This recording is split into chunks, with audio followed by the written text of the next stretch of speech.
এটার উৎপাদক ছিল 6টা, গুণফল আছে 12 কিউব। তাহলে আমরা বলতে পারি যে উৎপাদক যদি nটা থাকে তাহলে আমাদের উৎপাদকগুলোর গুণফল আসবে n/2, পাওয়ারে আসবে n/2। তাহলে এখানে কে এর কতগুলো উৎপাদক থাকবে? কে এর উৎপাদক থাকবে ধরি nটা উৎপাদক আছে, তাহলে উৎপাদকগুলোর গুণফল কি আসবে? k⁴n/2 না?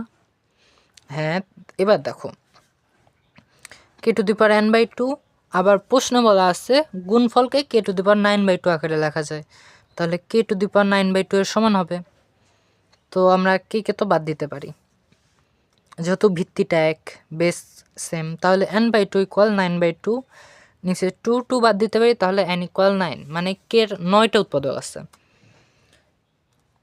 তাহলে দেখো n যদি 9 হয় তাহলে আমরা 9 কীভাবে পেতে পারি? ও তার আগে আর একটা জিনিস, কোনো সংখ্যার উৎপাদক সংখ্যা কীভাবে নির্ণয় করতে হয়? যেমন 12কে কীভাবে বের করতে পারি উৎপাদক সংখ্যা? 12-এ দেখো 12কে লেখা যায় 2² × 3 আকারে। মৌলিক উৎপাদকে বিশ্লেষণ করতে হয়, পরে আমরা এটার উৎপাদক বের করতে পারি। তো এটা মৌলিক উৎপাদকের বিশ্লেষণ। দেখো এটার পাওয়ার কত? 2, 2-র সাথে 1 যোগ করব, তাহলে 2 + 1, আর এটা পাওয়ার কত? 1, তাহলে 1-এর সাথেও 1 যোগ করব, 1 + 1, মানে পাওয়ারের সাথে 1 যোগ করতে হবে, পরের দুটা গুণ করতে হবে। তাহলে 3 × 2 6, এটার উৎপাদক 6 আসছে, 6টা।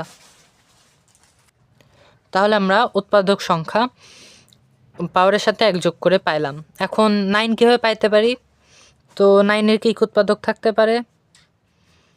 9 হবে এটা 1 × 9 আর 2 × 3 × 3, তাহলে 1 × 9, তাহলে প্রত্যেকটার সাথে তো 1 বিয়োগ করতে হবে, তাই না? এটা 0 হইতে পারে, আর এটা আরেকটা হবে 8, একটা পাওয়ার 8 হবে, একটা পাওয়ার 0 হবে। আচ্ছা গুণ না দিই, গুণ দিলে তো 0 বোঝা যায় যে গুণ 0 আসতেছে। আর একটা পাওয়ার হবে 2, 1 বিয়োগ করবা, আর একটা পাওয়ারও হবে 2, মানে 9কে লেখা যায় a⁴ × b⁴8 এ লেখা যায়, যেখানে দুইটাই প্রাইম নাম্বার। আবার এটাও লেখা যায় 9কে যে a⁴ × b⁴2। তো এখন একটা জিনিস খেয়াল করো, আমরা কিন্তু a⁴0 যাইনি না কেন, আমাদের কিন্তু 1 আসে, তাহলে 1 × b⁴8 লিখতে পারি, যার মানে b⁴8 আসে।